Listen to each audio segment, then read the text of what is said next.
Hello, everyone. I'm AT Storm Track meteorologist Austin Haskins. While things have remained pretty quiet through the nighttime hours on our Wednesday into the start of our Thursday morning, outside of some scattered rain showers around, our strong Clipper system is set to bring, well, a little bit of everything to the area today. We'll have some rain this morning, some snow showers this afternoon heading into this evening. We're also looking at windy conditions developing along with falling temperatures, and that could lead to a potential for a flash freeze, which I'll explain here coming up later on. But once that moves away, for the most part, the weekend looking mostly on the quiet side. Just a small chance for some light snow heading into Friday night and Saturday morning. Talk about that. So warfare continues to push through the area this morning. The first cold front is moving in as we speak. Some rain will be falling here through the morning hours. That'll move through, and then it's the secondary cold front here that is going to be bringing in the gusty winds and the drop in temperatures along with some snow as well. There have been some wind gusts in the Dakotas and parts of Montana and Wyoming since yesterday that have exceeded 80 miles per hour. There's even been some that have exceeded 90 miles per hour. Now, we're not going to see winds that strong here, but they will at least turn gusty enough. Now here, it's only showing the peak wind gusts between about 30 and 35 miles per hour. I do think there's a possibility we could see a few gusts that could get to 40 miles an hour and maybe even a little bit higher than that.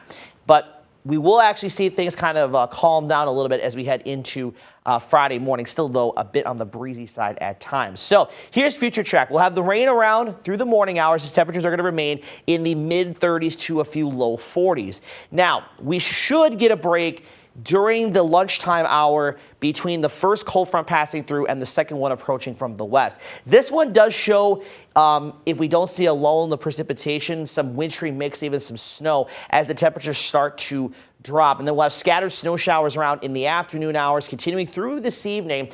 Things will wind down a little bit overnight, and as we head into our Friday morning, maybe a little bit of clearing in spots. But then as we get into Friday afternoon, the clouds will increase again. A very slight chance we have some flurries and light snow Friday afternoon, but a slightly better chance comes in Friday night, and along with that, some patchy freezing drizzle as well as we see another Clipper system pass through the area.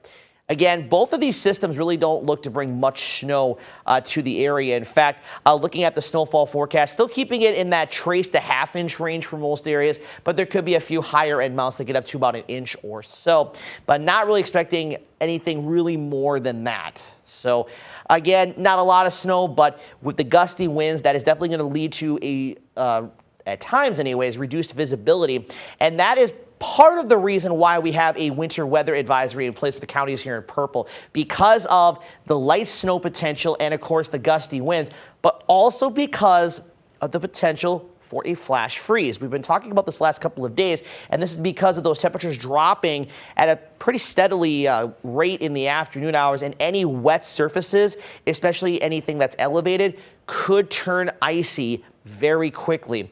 And that's why we need to be a little bit careful traveling this afternoon and evening. Now, if we end up seeing a longer break in the precipitation or the temperatures don't drop as quickly in the afternoon, that would limit the threat for that flash freeze, as that wind will be good enough to try to dry things up a little bit, and that would make things a little less icy. But still, use caution if you're going to be traveling, especially as we get into this afternoon and into this evening. We'll talk about a little bit of that more here in a second. But you can see temperatures gradually stepping down. We should be right around or just below freezing in the early afternoon, and we're dropping all the way down to near zero by tomorrow morning, but wind chills in the teens below zero, and then we don't really rise a whole lot during the day Friday until we get into Friday night, when those temperatures are going to continue to kind of inch their way up. So the reason that we're talking about the flash freeze and why we need to be careful on, bridges and overpasses, because most roads, they lose heat evenly. But unlike normal roads, which have ground to help insulate them,